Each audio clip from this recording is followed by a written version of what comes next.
तो आज जेसीडी विद्यापीठ विशेष रूप से जेसीडी डेंटल कॉलेज के लिए बहुत ही हर्ष का विषय है और खुशी भी है कि हमारे एक होनहार विद्यार्थी आकाश सागर, जिन्होंने Indian association of public health dentistry द्वारा आयोजित जो राष्ट्रीय एक निबंध लेखक प्रतियोगिता थी उसमें अंडर ग्रेजुएट श्रेणी में दूसरा स्थान हासिल किया है।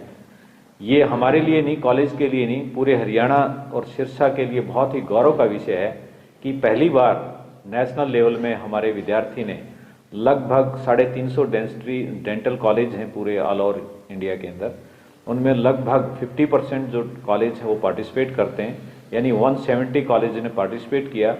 और उन कॉलेज में से हमारे होनहार विद्यार्थी ने सेकंड पोजीशन प्राप्त की। तो ये हमारे लिए बहुत ही गौरव का विषय है और डेंटल कॉलेज के लिए और जेसीडी के लिए तो आज बहुत ही हर्ष का विषय है।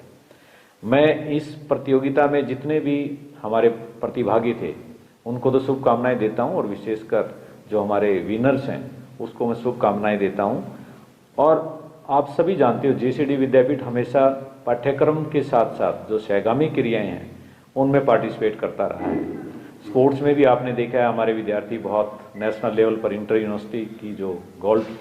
हैं वो हमारे नाम आते हैं। तो इसी तरह से सांस्कृतिक गतिविधियों के साथ साथ जो लिटरेरी थी जिसमें कि निबंध प्रतियोगिता थी उसमें सेकंड पोजीशन प्राप्त करके इस बच्चे ने अपने माता पिता का नाम रोशन किया। और उसके साथ साथ मैं जेसीडी डेंटल कॉलेज के प्राचार्य डॉक्टर अरिंदम सरकार को भी बधाई देता हूं कि उनके प्रयास से और उनकी पूरी टीम के प्रयास से हम यह हासिल कर पाए। जेसीडी विद्यापीठ के साथ जो हमारी सार्वजनिक संस्था है डेंटिस्ट्री, उसको मैं बधाई देता हूं कि उन्होंने हमारे बच्चे का बहुत सम्मान किया। और सबसे पहले मैं आकाश सागर जो हमारे विद्यार्थी हैं बहुत सभी एक्टिविटी में हमेशा ये अव्वल रहते हैं। जब भी इनकी कोई एक्टिविटी आती है तो ये डेंटल कॉलेज का नाम रोशन करते हैं और उनके पिताजी को भी बहुत बहुत शुभकामनाएं देता हूं कि ऐसे होनहार बच्चे को आपने जन्म दिया और उसकी अच्छी परवरिश की। तो अब जेसीडी विद्यापीठ क्योंकि डेंटल कॉलेज हमारा नॉर्थ इंडिया का सबसे बेस्ट कॉलेज है, आप सभी जानते हो यहाँ 100 बीडीएस की सीट्स हैं और 8 एमडीएस की सीट्स हैं और पूरे भारतवर्ष से यहाँ के बच्चे एडमिशन लेते हैं, वेस्ट बंगाल से लेकर के पिछले छोर तक साउथ से भी हमारे बहुत विद्यार्थी यहाँ एडमिशन लेते हैं। तो जेसीडी विद्यापीठ का प्रयास रहता है कि हम शिक्षा के साथ साथ इस तरह की और सारी क्रियाओं में भी बच्चों को पार्टिसिपेट कराएं। तो मैं एक बार फिर से पूरे विद्यापीठ परिवार की तरफ से, हमारे चेयरमैन श्री अर्जुन सिंह चौटाला की तरफ से इनके परिवार को और आकाश सागर को बहुत बहुत शुभकामनाएं देता हूँ। सर, जैसे कि सर ने अभी बताया कि नेशनल अवार्ड मेरे को दिया गया बाय द IAPHD, तो इसके लिए सबसे पहले तो मैं अपने माता पिता का, अपने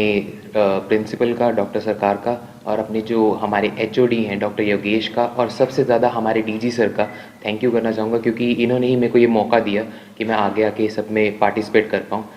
और सर, मैंने इसके अंदर हमारा जैसे टॉपिक था कि विकसित भारत को आप कैसे देखते हैं इन द ईयर 2047, मतलब आज़ादी के 100 साल के बाद डेंटिस्ट्री का क्या स्कोप आप देखते हैं। तो इसके अंदर मैंने ये लिखा था कि जैसे हमारे जो डेंटिस्ट्री है वो आज की डेट में अर्बन एरियाज़ में तो है पर रूरल एरियाज़ के अंदर नहीं है। तो इसको रूरल एरियाज़ के अंदर हम कैसे लेके जा सकते हैं, इसको हमारा स्कोप आगे कैसे हम इसको और प्रोग्रेशन करवा सकते हैं, जो नई टेक्नोलॉजीज़ है उससे हम जो कॉमन आदमी है उसको कैसे रूबरू करा सकते हैं। तो इस चीज़ के लिए मैं बस यही कहना चाहूँगा।